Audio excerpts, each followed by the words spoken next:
The drought had been relentless. 3 years of cracked earth, failed crops, and depleting savings had hollowed out my will faster than the aquifer beneath my land. By the time the bank's final notice arrived, a cream-colored envelope that felt heavier than stone, I'd already accepted the inevitable. The farm was gone. My grandfather's land, my life's work, all of it, auctioned off to cover debts I could no longer outrun. I was packing the last of the tools when Sage found me. She appeared at the fence line on a scorching afternoon in July, a border collie, lean and weathered, her coat the color of dust and rust. No collar, no tags, just a dog that seemed to have walked out of the mirage itself, drawn by something I couldn't name. I should have turned her away. I had nothing left to feed, let alone care for a stray. But her eyes, intelligent, searching, almost knowing, held mine for a moment too long. And in that moment, something shifted. What I didn't know then was that Sage hadn't come to me by accident.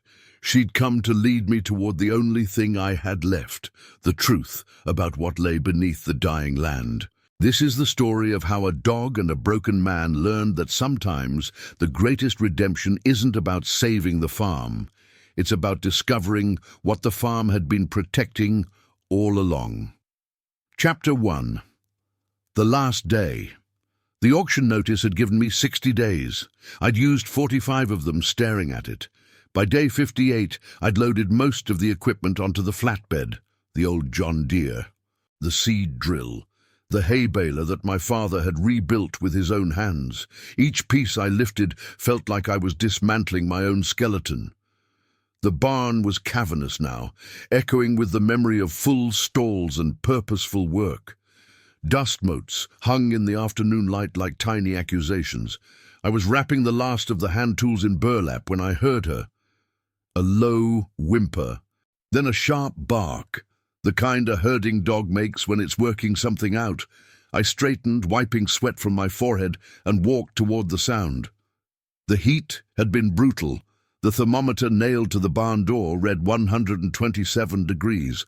Most living things had either fled or collapsed. She was at the fence line, sitting perfectly still, her eyes fixed on the eastern pasture. "Easy, girl," I said, approaching slowly. Up close I could see she was all bone and intelligence, a purebred border collie, someone's deliberate choice at some point. But her ribs showed, and her paws were cut from walking hard ground.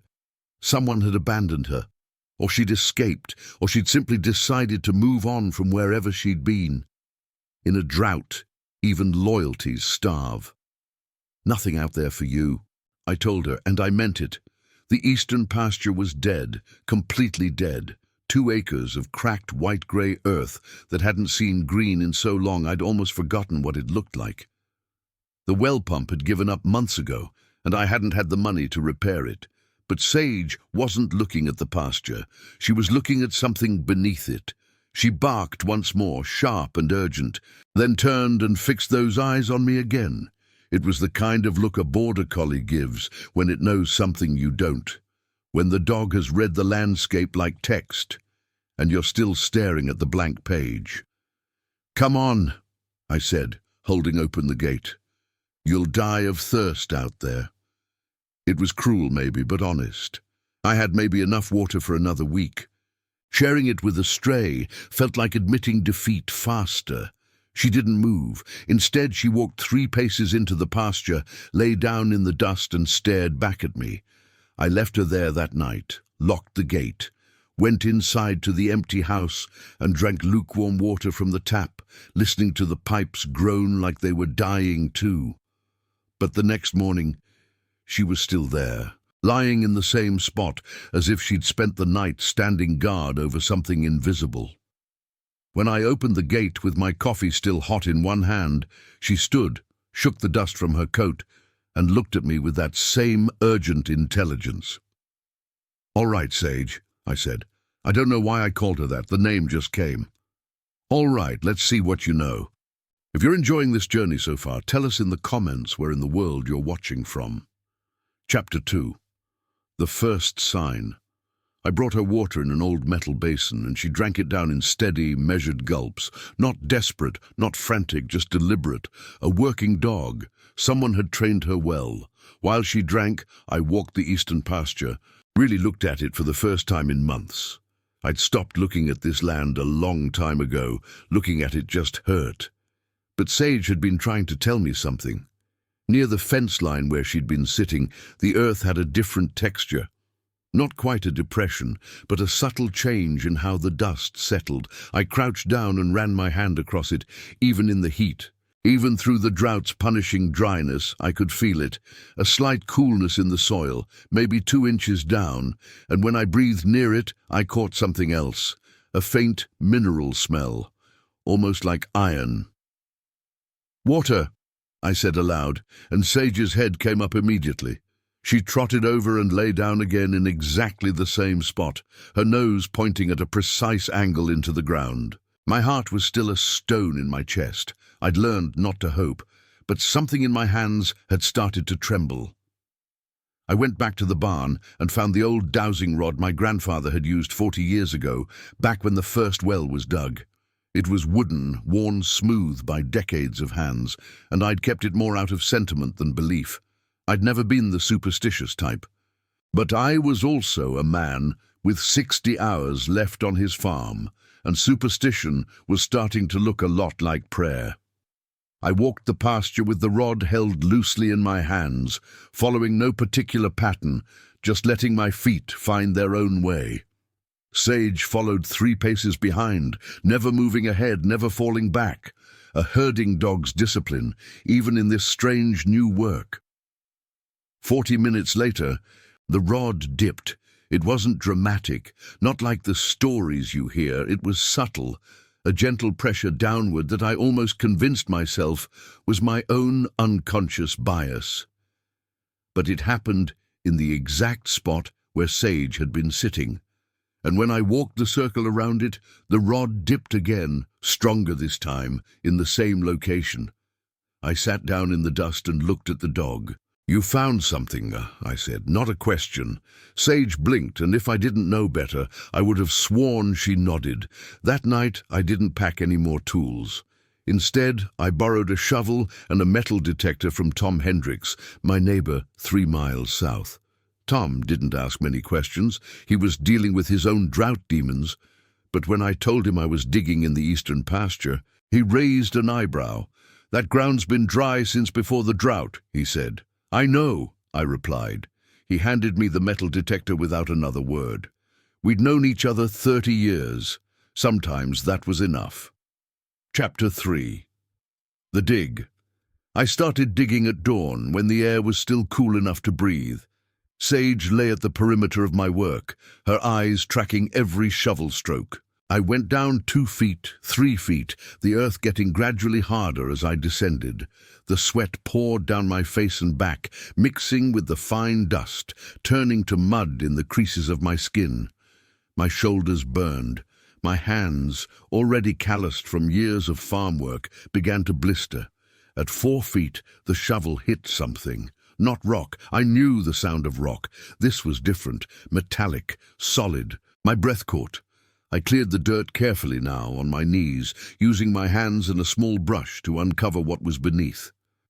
It was a metal box, green with age and corrosion, but intact. My grandfather's old strongbox, the kind used to store important documents or valuables. Sage stood and walked to the edge of the hole, peering down at the box with what I could only describe as satisfaction. "What the hell, girl?" I whispered. I lifted the box out of the earth. It was heavier than I expected, and my heart was hammering so hard I could barely think. With trembling fingers, I worked at the latch. It was stuck, corroded shut by nearly a century of earth and moisture. I had to use the edge of the shovel to pry it open, and when I finally did, the lid cracked upward with a sound like breaking bone. Inside, wrapped in oilcloth that had somehow survived the decades, were documents. A deed. 2 deeds, actually. One original from 1923, and a second one from 1947. But there was something else, too. A letter, the ink faded but still legible, and a small leather journal filled with my grandfather's precise, slanting handwriting. I didn't read them there in the hole. Couldn't. My hands were shaking too badly. I wrapped everything back in the oilcloth, climbed out of the pit, and sat with Sage in the shade of the barn. Only then did I open the letter. To whoever finds this, it began. If you're reading this, it means I've failed to tell you the truth before I died. There is more land, more than what the county records show. The eastern pasture is not what it seems. The eastern pasture was not what it seemed. I read the entire letter, then the journal. When I finished, my hands were steady again, but my whole body was vibrating with something that felt dangerously close to hope. The property line had been deliberately hidden. Deliberately. My grandfather had done it himself, using old legal language and a separate deed that he'd buried, exactly where Sage had led me. The true boundary extended nearly 200 acres further east, land that had never been recorded in the modern county files, land that had dropped out of the official record sometime in the 1970s when the courthouse had been digitized and old documents had been lost or misfiled. 200 acres. Officially lost, legally questionably but not impossibly recoverable, if I could prove it, if I could get a lawyer who believed me, if the auction didn't happen in the next 52 hours, if this rural redemption story has you hooked hit like, it helps us keep these true-to-life tales alive. Chapter 4. The lawyer I drove to town, with the strongbox on the passenger seat and Sage in the truck bed. It was 6 a.m. and I hadn't slept. My hands still shook, but it was different now. Not despair, but urgency. The law office of Patricia Moravec was in an old brick building on Main Street, sandwiched between a closed diner and a real estate agency with dusty windows. I'd known Pat since high school. She'd moved back to town 15 years ago after a career in the city. She wasn't flashy, and she didn't advertise much, but she was smart, and she was honest. I called from the truck. She answered on the third ring, her voice confused but awake. "Tom, it's 6 in the morning. I know, I need to see you today. It's about the farm." There was a pause. "The auction is in 2 days. "I know that, too." She told me to come by at 7. I waited in the parking lot, holding the strongbox, while Sage dozed in the truck. My leg wouldn't stop bouncing. Pat arrived at 6:55, carrying 2 coffees and wearing the kind of expression that suggested this better be worth interrupting her morning for. I didn't blame her. I was a man with nothing, asking a lawyer for a miracle with less than 48 hours to make it real. I spread the documents across her desk, the deeds, the letter, pages from the journal. I told her about Sage, about the dowsing rod, about the buried box. She listened without interrupting, reading carefully, her lawyer's eyes catching details I might have missed. When she finished, she set down the deeds and looked at me over her glasses. "This is real," she said finally. "I mean, assuming these documents are genuine, which they appear to be, this could actually work. But Tom, the county records are going to be a nightmare. These deeds predate the modern database by decades. Even if we prove the document's authenticity, there's going to be a chain of title problem. The property disappeared from the official record. That's not a small gap to close." "How long would it take?" I asked. "Normally, months, maybe longer." She leaned back in her chair. "But you have 46 hours. We sat in silence for a moment. Then Pat stood and walked to her filing cabinet. She pulled out a folder and made a phone call. "Judge Morrison," she said when he picked up. "It's Patricia Moravec. I have a client with a genuine legal emergency, an auction in 2 days on property where significant new documentation has just surfaced. I need an emergency injunction to delay the sale pending a title review. Can you see us this afternoon?" She listened, nodded, and hung up. 1 o'clock, she said. "Bring everything. And Tom, bring the dog. Juries and judges love a good redemption story. And honestly, The fact that an animal led you to those documents, that's exactly the kind of detail that makes people believe you're telling the truth. Chapter 5. The Court. I'd been in the courthouse before. For property transfers, easement disputes, routine stuff. But I'd never been there with everything on the line and a border collie at my side. Judge Morrison was in his 60s, granite-faced, the kind of jurist who'd spent decades separating the desperate from the dishonest. Pat had coached me on what to say and what not to say. Bring documents, use dates, don't embellish, let the evidence speak. Sage sat beside me in the courtroom, calm and alert, her presence somehow grounding me in a way I couldn't explain. I told the judge about the buried box, about my grandfather's letter, about the discrepancy in the county records. Pat presented the documents, filed for a temporary injunction, and requested an emergency title review. The bank's lawyer argued that this was a stalling tactic, that a buried deed from the 1920s didn't supersede modern recordings.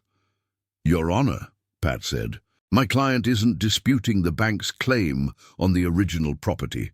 He's presenting evidence of additional land that may have never been properly deeded to the bank in the first place.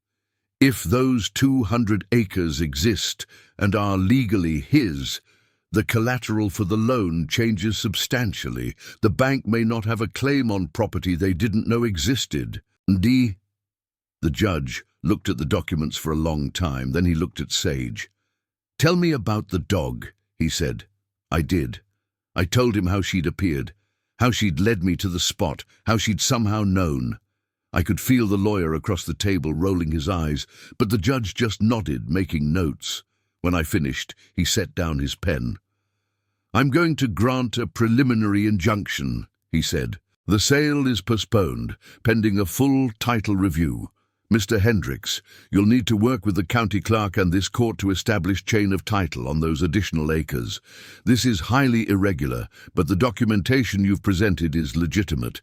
If you can establish clear ownership of the eastern property, the bank's position changes materially. You have 30 days. 30 days. Not forever, not a guarantee, but it was a reprieve, and reprieve felt like resurrection. Chapter 6. Proof. The next 3 weeks were a blur of county clerks, title insurance companies, and Pat working angles I didn't even know existed. The deeds were genuine. Carbon dating confirmed the paper was consistent with 1920s stock. The signatures matched my grandfather's other documents. The legal language was authentic to the period. Slowly, piece by piece, the chain of title began to reassemble itself. Sage became my constant companion during those weeks. While I sat in the county offices, she lay beside my chair. While I drove to neighboring counties to hunt down old property records, she rode in the truck bed. And in the evenings, when doubt crept in and I'd sit on the porch watching the sunset, she'd lay her head on my leg and breathe. 1 week before the 30-day deadline, Pat called me into her office with news. "The county clerk found something," she said. "A cross-filing from 1973. Someone, probably a clerk, probably a mistake, never transferred the eastern property records into the new digital system. It was filed under your grandfather's name, but in a section marked disputed and then essentially abandoned when the system upgraded. It was dead in the files, but it was there." "What does that mean?" I asked. "It means the land never legally left your family," she said. "The bank never had a claim on it. The loan was secured against the original property only. The eastern 200 acres are legally, documentably, completely yours." I felt the room tilt slightly. "The judge will formalize the injunction next week," Pat continued. "The bank has agreed to restructure the loan to account for the expanded collateral. Your mortgage is going to be manageable again, Tom. You're going to keep the farm." When I walked out of that office, Sage was waiting in the shade. I knelt down and put my face against her neck, and I think I might have cried. Not the bitter tears of despair, but something warmer, something like gratitude.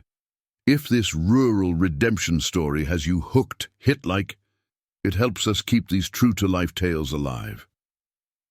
Chapter 7. The well with the legal crisis behind me, I faced a new challenge. The eastern pasture was still dead, still waterless, but now I had time. I had a future, and I had 200 acres that no one had thought to develop. Tom Hendricks, my neighbor, came over with his well drilling equipment. "Let's see if your dog was onto something, or," he said. We drilled where Sage had led me to the strongbox. 300 feet down we hit water. Clean, cold, abundant water. A pocket of underground springs that my grandfather had apparently known about 70 years ago, that he'd marked on maps in his journal, and that he'd decided to protect by hiding the deed itself. It took 2 weeks to set up the new pump and lay pipe. But when the water came up, clear and cold and tasting like life, I stood in that pasture and watched it fill the holding tank. And I finally understood why my grandfather had hidden that deed. It wasn't just about the land. It was about keeping the possibility alive, about preserving something for whoever came after him, even if that person had to nearly lose everything to find it. The eastern pasture began to green within days of regular watering. I planted winter cover crops, clover and rye, and by late September, what had been dead earth was becoming pasture again. I'd brought in some new stock, just a small herd to start, nothing like the days before the drought. But there was life coming back to the land, and that felt like the most precious thing I'd ever owned. Sage took to herding the new cattle with a precision that made me laugh. She was home. This was what she was built for, and this was where she'd chosen to be. Chapter 8. The community word travelled fast in a rural county. By the time the court formally granted me clear title to all 400 acres, half the town knew the story, and most of them had embellished it beyond recognition. By some versions, I'd found treasure. By others, my grandfather was a visionary who'd planned this miracle decades in advance. The truth was simpler and stranger. A man and a dog had found their way back to each other, and in that finding had uncovered what had been there all along. The community response surprised me. Tom Hendricks brought over spare fencing materials. Martha down the road showed up with fresh bread and stayed to help me muck out the rebuilt stalls. Even the banker, Tom Kirkwood, came to the farm one Saturday to apologize in person, and we ended up drinking beer on the porch while Sage dozed between us. "I should have listened to you," he said. "Should have looked harder at the documents when you asked. I had a job to do, but I didn't do it right." "You did your job," I said. "That's what jobs are. The miracle part wasn't your fault." A month later, the County Fair Committee asked me to bring Sage to the annual exhibition. I didn't think we'd win anything. There were border collies from registered breeders, champions from city competitors. But when we walked into the herding demonstration ring, something shifted in Sage's posture. She straightened, her eyes sharpened, and when they released the sheep, she moved with a grace and precision that had nothing to do with competition and everything to do with purpose. She placed third. I placed a blue ribbon on her collar myself, and when we walked back to the gate, the whole fairground stood and applauded. Chapter 9. The turning year. A year to the day after Sage appeared at my fence line, I stood in the same eastern pasture where I'd first dug, where the water had come up, where the land had come back to life. The drought had broken in the spring, real rain, the kind that comes without apology, falling for 3 days straight. The entire county had celebrated like it was a second Christmas.